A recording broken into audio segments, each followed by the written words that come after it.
Hello दोस्तों, आप सभी का स्वागत है आईएएस ऑल डे क्लासेस पे।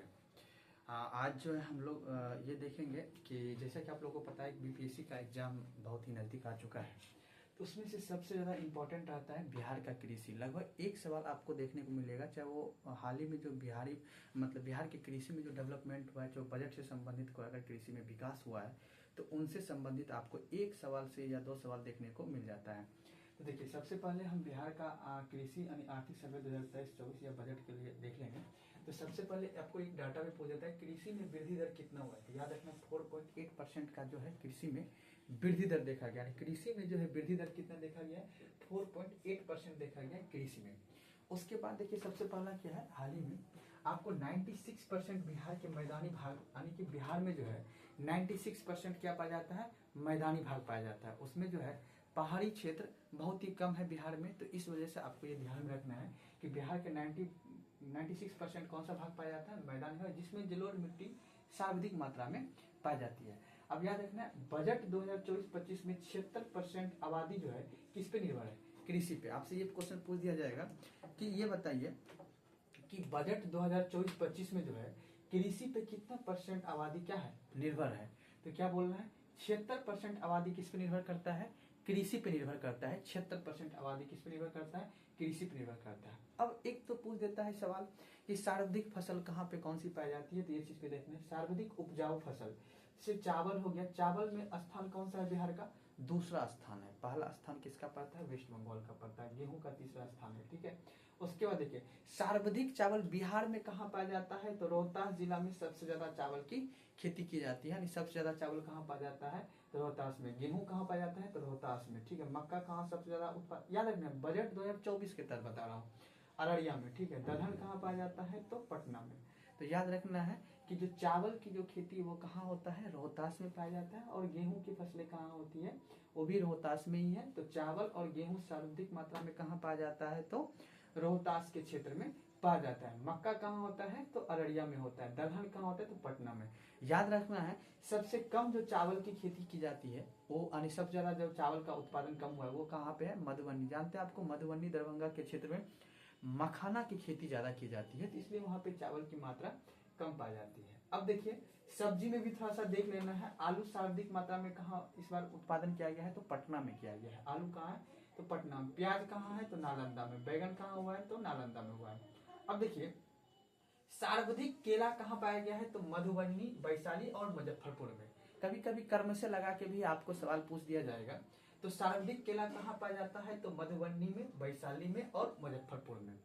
सर्वाधिक लीची कहाँ पाया जाएगा, तो आपका मुजफ्फरपुर, पश्चिमी चंपारण और पूर्वी चंपारण में आपका सर्वाधिक लीची पाया गया है। तो आपको सब फेमस ही है कि मुजफ्फरपुर की सबसे ज्यादा लीची पाया जाता है। तो दूसरा में आपको याद रखिएगा, पश्चिमी चंपारण और पूर्वी चंपारण भी इसमें आता है। अब याद रखना, सर्वाधिक सिंचाई बिहार में जो है, सर्वाधिक सिंचाई किस चीज से होता है, तो नलकूपों से। याद रखना है, बिहार के कुल सिंचाई का 63% जो सिंचाई किससे होता है, नलकूपों से होता है, ठीक है। जहां पे समस्तीपुर हो गया, सीतामढ़ी हो गया, नालंदा जिला हो गया, इन सभी में जो है सर्वाधिक सिंचाई कितना परसेंट होता है, नलकूपों से होता है। अब आता है नहरों से कितना परसेंट सिंचाई होता है, तो 31% होता है। अगर आपसे पूछे कि बिहार में सर्वाधिक सिंचाई किससे होता है, तो नलकूपों से होता है। उसके बाद सेकंड किससे होता है, तो नहरों से होता है। तो इन चीजों को याद रखना है। अब आते हैं हम लोग दूसरा देखते हैं नेक्स्ट में कि सर्वाधिक शुद्ध बुआई वाला जिला कौन सा है। देखिए, जो प्रीवियस ईयर क्वेश्चन पेपर पूछने का जो ट्रेंड रहा है एग्रीकल्चर के टॉपिक से, उस आधार पे मैंने आपको ये वन लाइनर बना के दिया है, ताकि इस एग्जाम में आप आसानी से उसको टैकल कर सकें और आप एक रिवीजन कर सकें, ठीक है। तो सर्वाधिक शुद्ध बुआई वाला जिला कौन सा है, भोजपुर है। यानी सर्वाधिक, यानी शुद्ध रूप से जो बुआई किया जाने वाला जिला, जहाँ पे शुद्ध रूप से बुआई की जाती है, वो जिला कौन सा है, भोजपुर जिला है।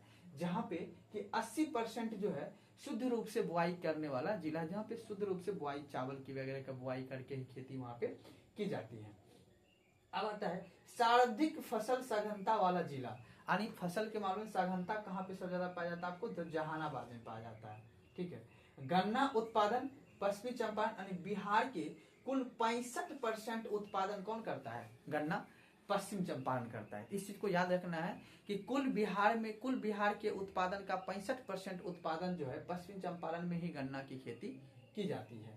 अब देखिए सर्वाधिक उर्वरक खपत वाला जिला कौन सा बना, तो पूर्णिया बना।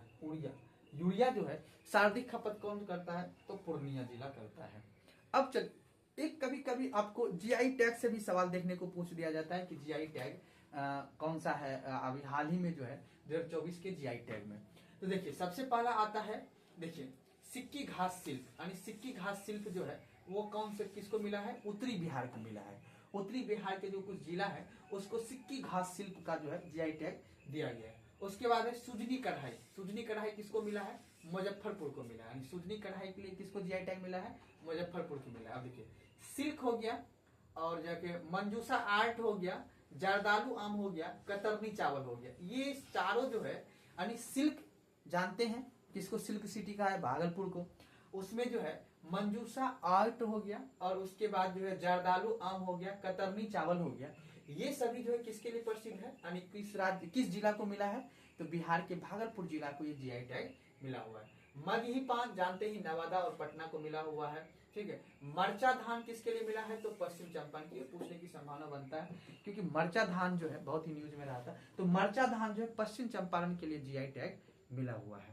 अब देखिए ये आपका, देखिए मैंने कुल बिहार की एग्रीकल्चर को मैंने नहीं बताया, लेकिन हाल ही में जो कुछ बजट में कुछ डाटा आए हुए हैं उन चीज को मैंने करंट से लेके मैंने आपको ये समझाने का प्रयास किया है। तो आई होप कि आप ये समझ गए होंगे कि बिहार के आर्थिक सर्वे में कृषि में क्या इंपॉर्टेंस है। तो आपने इस चीज को याद रखना है, कृषि वृद्धि दर कितना हुआ है, तो 4.8% लगभग 5% के आसपास, यानी 4.8% हुआ है। बाकी आपको एक तो याद रखना है कितना परसेंट आबादी बिहार कृषि पर निर्भर करता है, तो बजट 2024-25 में 76%, यानी 76% जो है कृषि आपका डिपेंड करता है। बाकी इस चीज वगैरह को थोड़ा सा नोट कर लीजिएगा, याद कर लीजिएगा, तो आपको आसानी से ये टेकल हो जाएगा। धन्यवाद।